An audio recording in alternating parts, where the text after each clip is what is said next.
Hey, Six Towns Radio, it's time for another special guest on my show, and he's been on before, and it's my pleasure to welcome back to Six Towns is Chas Hodges. Hello, Chas, how are you doing? Yeah, nice to be back. Yeah, great. I'm fine. Because you have been on a couple of times, you've been on other shows on Six Towns, we wanted to try ask some different questions this time. It's going to be difficult, Yeah. but I'll have a go. Go on, you're far away. Well, first of all, we can talk about VE70 that you took part in early on in 2015. That was absolutely unbelievable. Yeah, we'd planned. Me and my wife put our holiday off to do that. We was going over to see some friends in Texas, and that came along at sort of like the last minute. And yeah, we moved our holiday to do it, and that was well worth moving for because it was a real great. We just the atmosphere was just so electric. It was just like one great big gig. Yeah, I bet you could have played all day with that because the songs you did, I bet you could have chose so many more to do. Oh, most definitely. Yeah, I mean, I was brought up with those songs, all my family and say those family. So it was great to do them because they are in our very first earliest roots when we were kids, when we were growing up. All our family was singing those songs. So it was meant to be. And yes, we could have carried on all day and all week. Yeah. You've mentioned when you were growing up. I suppose singing around the piano was something you did at home, something you did at the pub. It was something that was a good thing to, get the family together, and you don't see that as much nowadays, do you? No, in those days there were less things that you could. I mean, they probably would have done it in those days, but I mean, even things like record players were sort of few and far between.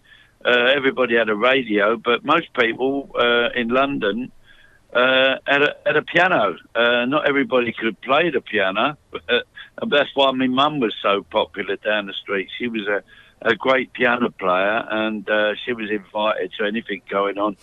And yeah, I was brought up with my mum playing the piano. That's why piano means so much to me. It not only means pleasure. I mean, my dad died when I was very young, so there's a lot of sadness about. But when my mum was playing the piano, I mean, the uncles and aunts used to come round, especially on a Saturday night, go round the off-licence, get a quarter brown ale, and I'd have some crisps and a lemonade, and just everybody was happy. So it meant so much to me. And not only that, my mum played the piano, and she, when I knew she was working weekend down the local club, there's going to be food on the table on the Monday. So it just meant everything to me. That got you working in the clubs and pubs, working with different bands, and you met Dave on this route, didn't you? Yeah. He was in a band when I met him. I was from the lift home from my girlfriends at the time. I was in a band called The Outlaws back in the 60s, and we were touring with Jerry Lee Lewis at the time. And one of the nights off, dropped my girlfriend home and was from the lift back. No, I think I missed the last bus. And an old school friend pulled up, and he was in a band, and Dave was in his band.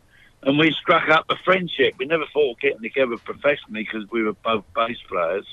But as the years went on, I more and more got into the piano. So when the time came, I went on piano permanently, and me and Dave got together. It was that common love of music, though, that sort of got you working together, wasn't it? Oh, most definitely, yeah. I mean, more so than everything. We had a lot in common, but mainly music, our taste in music. And unusually for people of our age, not only did we love rock and roll, just like we were young teenagers when rock and roll came out, which was really different for the time. Yeah. We were big rock and roll fans, but we also loved the old-time music hall. A lot of people at our age thought it was old-fashioned, but that's mum's and dad's music. But we loved it, still do today. People like Harry Champion and such like. So, yeah, we sort of... That's why our music ended up to be the Chas and Dave Rockney style, is a mixture of rock and roll and old-time music hall, really. Yeah, and it still stands up today because you'll get people of all ages coming down, won't you? Yeah, we always have, which is great. I remember in the very, very early days, one of our first records was played on Radio 1. And I remember it was called Round Table, and John Peel was on it, and we were avidly listening to it. And I remember him saying, and I wish I could have answered it, he said, "Oh, what market are they aiming at, though?" And I thought, we ain't aiming at a market, we're just playing music. It wasn't like we were manufacturing baked beans that we want to aim at a market for it. Yeah. And I thought then we're just aiming at people that love to enjoy music. And that is exactly what's happened. It's right across the board. I mean, new kids, I mean, on Twitter, I'm on Twitter, and it's great. I mean, weekly I get something on Twitter. Oh, my 3-year-old son won't go to bed till he's heard the Sideboard song, or my 5-year-old daughter wants to hear Rabbit. They're being born all the time, which is absolutely fantastic. What more could you want? Yeah. And kids, I think when you get opinions from kids, I mean, I knew when I was a kid, when I was 3 or 4, I knew what I liked and what I didn't like as far as music was concerned. And they do. It's not anything, they don't know about trends or fashions or whatever. They know what they like. And so when I hear that children are really getting into jazz and Dave music, I think, yeah, we're doing it right. We always have done it right. It was great to see you referenced by Glenn Tilbrook from Squeeze. He said that if he was a football manager, he played Chas and Dave songs in the dressing room to G up the players. Yeah, funny enough, I see that on Twitter a couple of days ago, and I thought, I've only ever met him a couple of times over the years, but I'll give him a big cuddle when I see him next time. Yeah, another great songwriter. Yeah, he is. He's very good. Yeah, excellent. When you're writing songs, when you have wrote songs with Dave, you use words that other people wouldn't dare to rhyme with, and that's what works. Yeah, I mean, that was when I first had the idea about writing songs about things that I know and singing in my own accent. Before we got together, and when I approached Dave and said about this idea, he got into it. And it opened up a whole new world of rhyming things.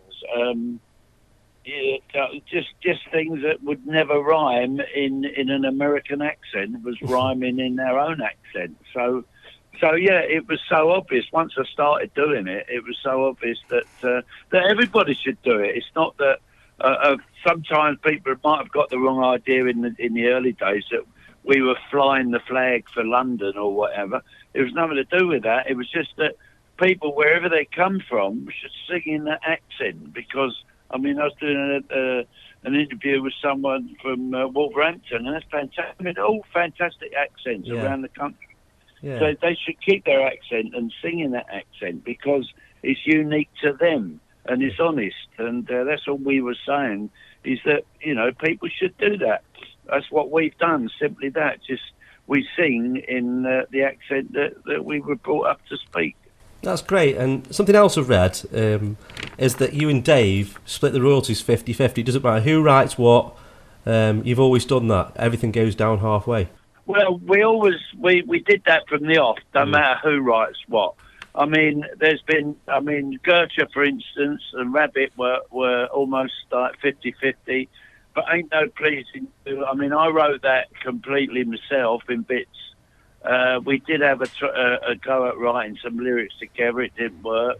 I ended up writing it, and then sort of with Dave's approval, I'd write and say, "What do you think of this?"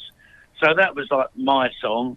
Other songs like "Where Am I Going to Find You?" Dave started off, but didn't have a bridge to it. I wrote the bridge to it. So that's how things have worked over the years. Dave gave up his involvement in writing a few years ago, but I love writing, and I continue to write to this day. I've had a couple of solo albums out. One of them was completely all my own songs. So, yeah, I enjoy writing as well as performing, so I shall continue writing all the time. Yeah, and performing, like you say, you do your own gigs and you do things with other people. You played on Simon Fowler's Merry Mouth folk album as well, didn't you? That's right, yeah. That was through some friends that we made in the business. We liked their music, Cosmotheca. Sadly, Al died a few years ago, but he's and I think it's Dave's son's in Merry Mouth. I think he's... Yeah, and that's how we got to know them. And he liked my piano playing, and he asked me to be on it. So, yeah, that's how that one came about. You've got such a great body of work. when you go out touring, and as well as the hit singles, you did TV themes, adverts. Is there any songs that you've been asked for to be used in adverts you've not let? God blimey, we got a wealth of songs. I mean, on the actual recorded songs, I know 200 or 300 that I think we've had out. Somebody counted them up once. But yeah, I mean, things are coming along all the time. I mean, they've used songs for adverts. I mean, Courage Best was the very first one with the Courage Best beer. Yeah. There was 8 adverts we did for them, 8 different songs. But anything can happen. I mean, you know, if we're happy with it, it could be a phone call later on today saying, "Oh, we want to use Ain't No Pleasing You for there's a new film coming out and we want to use it in it." So yeah, you know, that'll be the next. I think it'd be nice to have some of our stuff in film music. Yeah, I'm surprised Ann Summers haven't been on the phone about rabbits. I do. Yeah. Well, yeah, I have heard about that. Yeah, so that could be in the pipeline.